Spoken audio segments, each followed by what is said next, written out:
রেগে গেলেন তো হেরে গেলেন। এক লোক তার ব্র্যান্ড নিউ গাড়ি পরিষ্কার করছিলেন। এই সময় তার 6 বছরের মেয়ে পাথর হাতে গাড়িটির কাছে যায় এবং গাড়ির একপাশে পাথর দিয়ে আছড়িয়ে কিছু লেখে।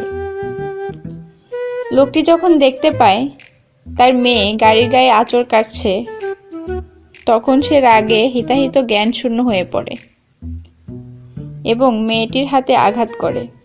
পরে মেয়েকে হাসপাতালে নিয়ে যাওয়ার পর তিনি জানতে পারেন যে তার মেয়ের হাতে একাধিক ফ্র্যাকচার হয়েছে।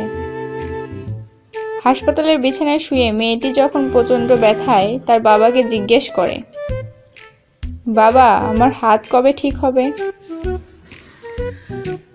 তখন লোকটি নির্বাক হয়ে পড়ে। সে তার গাড়িটির কাছে ফিরে যায় এবং রাগে গাড়িটিকে অসংখ্যবার লাথি মারে। সে তার মেয়েকে কতটা নিষ্ঠুরভাবে আঘাত করেছে তা ভেবে সে অত্যন্ত কষ্ট পায় এবং গাড়িটির সামনেই মাটিতে বসে পড়ে। এ সময় তার চোখ যায় গাড়িটির যেখানে তার মেয়ে পাথর দিয়ে আঁচড় কাটছিল সেখানে লেখা ছিল, বাবা, আমি তোমাকে ভালোবাসি। ক্রোধ এবং ভালোবাসার কোনো সীমা নেই। রাগের মাথায় কোনো কিছু করবেন না কখনো। অনুরোধ রইল,